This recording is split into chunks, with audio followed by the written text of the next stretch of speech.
Now, faith is a confidence in what we hope for and assurance about what we need to see. Hebrews chapter 11 verses 1. Hello, beautiful family. A very warm welcome back to the Lovystouch food channel. Thank you so much for coming back.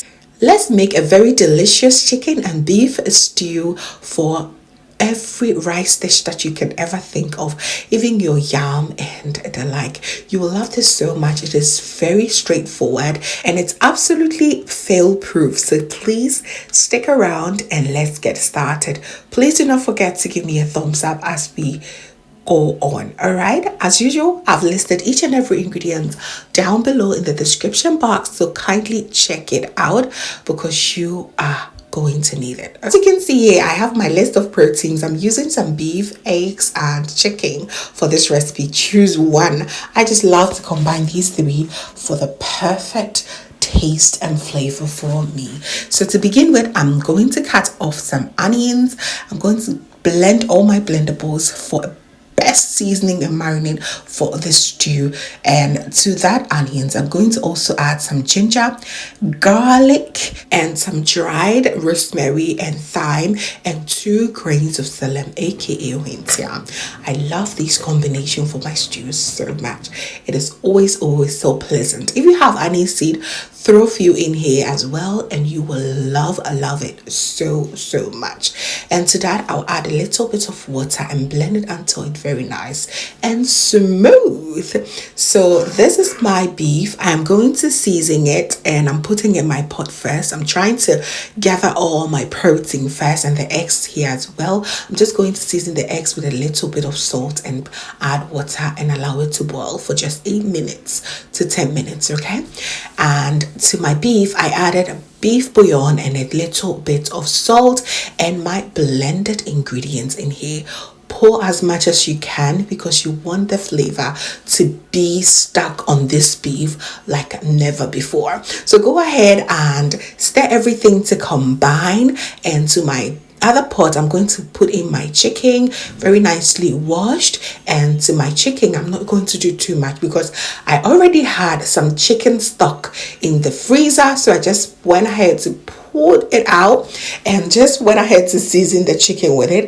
It's the same, literally the same ingredient that I'm going to also season my beef with. So if you don't have chicken stock, go ahead and pour some of the blendables, some chicken bouillon and salt. All right, just that. Go ahead and allow everything here to boil. I'm going to steam my chicken for about 12 to 15 minutes until very nice and cooked, and same time as my beef. Okay, I want my beef to be very nice and tough. I just don't want sacky beef in my stew at all, so I'm not going to overcook it. And for the eggs, as I already said, it's just 8 to 10 minutes and you're good to go. I'm going to now take my chicken from the stock and just allow it to sit down a little bit before I start to fry them. Okay, I'll do the same to my beef as well. And don't not forget to store your stock because it's going to be very important for the stew later on. Look at how everything has come together very well. So amazing. So there are 3 things that you can actually do here. You can decide not to fry the proteins, but I love to fry them in a little bit of oil, or you can decide to air fry it or oven bake them.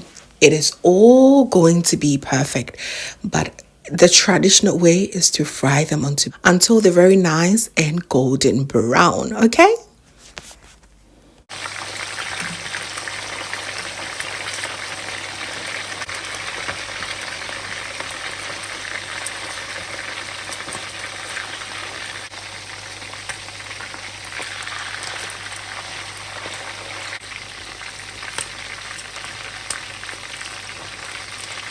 So you gotta be turning them very well so that each and every part of the meat begins to, caramelize and become very golden and brown and perfect for your stew.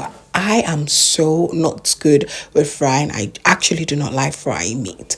But when it comes to stews like this, I just have to do it because it tastes the best. So I just went ahead to switch position real fast and start with the stew process. So in my pot, I went in with just a little amount of oil and then went in with my tomato paste. For stews like this, you want it to be very nice and thick and heavy, right? So the tomato paste really counts. So I went in with that and fried the tomato paste for just about 5 minutes before I added my blended ingredients. And tomato paste can be very sour and just tingly flavor that you don't really want to have in your stew. So that's the reason why I go with this method. It really helps. I also went ahead to add about a tablespoon of curry powder in the process. Really helps everything to tone down a little bit. And I went in with a bit of the stock, stir everything together and just allow it to cook on its own for the next 10 minutes, combining some tomatoes and peppers to this.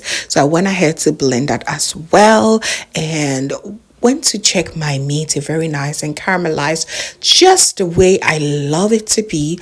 And I went ahead to take them out of the oil and put them on the coriander so that it release the excess oil that it has in this meat. And boy, oh boy, it's a time for you to really exercise discipline because you're going to finish everything, especially the beef. It's very dangerous. So set that aside and go ahead and check on your stew. You can see that the tomato paste is really losing that extra thickness and it's also not as sour as it used to be before. So it's a perfect time for you to also go ahead and add your blended tomato and your peppers. I like it to be nice and extra spicy, so go ahead and add more peppers if you are a spicy lover as I am in this moment. Okay.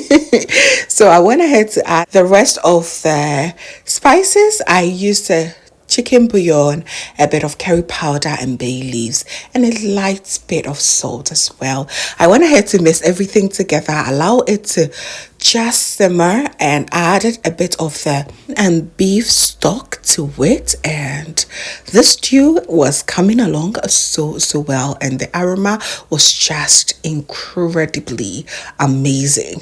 That's how you want your stew to look. Your Ghanaian stew, your Ghanaian tomato stew should be looking like this, and very nice. The texture should always come out looking like this. Okay, so here I'm going to cover it and allow it to bubble up for another 10 minutes, and voila, my stew will be ready. Just look at the combination of that tomato paste and the fresh tomatoes that I use. It's just simply incredible. So now we're going to add all the proteins in here. They get to marinate in the stew for a proper taste in the end. I also went ahead to add a little bit of onions for extra crunch. If you have spring onions, go ahead and put some in here. If you even have some paposhito or the green chilies, go ahead and add it here for garnishing and also for extra flavor, and you are going to absolutely love this. Oh, this chicken is marinated in this delicious stew and we are ready to serve. All that I have to do is allow it to simmer through for just 5 minutes on a low heat, and voila, our stew is ready. I really hope you try this recipe because it's absolutely easy and you're not going to fail this at all. You are going to get it right. I needed to get my lunch box ready for work. I was way behind of time today, and boy did I enjoy this at work. It was just incredible. I also had to play it for hubby and my little girl who are at home at the moment. They just wanted to enjoy this right there and now. It was so good. I really hope you enjoy this. Let me know in the comment section, apart from your normal white rice, what would you love to pair this stew with? I absolutely love it with yam too. It is so Good. Thanks so much for watching. Please do not forget to give me a thumbs up, share with your friends and family, and also if this is your first time here, hello, my name is Lovia from Lovystouch. My main goal here is to cheer you up into making your own delicious meal right at the comfort of your home. I also love to share kitchen related motivational videos. So please fam, come on board and subscribe to join the family for amazing new recipes every week. Thank you so very much, family, for watching once again. And as always, know that you're so beautiful just the way you are. I will see you in my next one. Have a blessed day. Bye.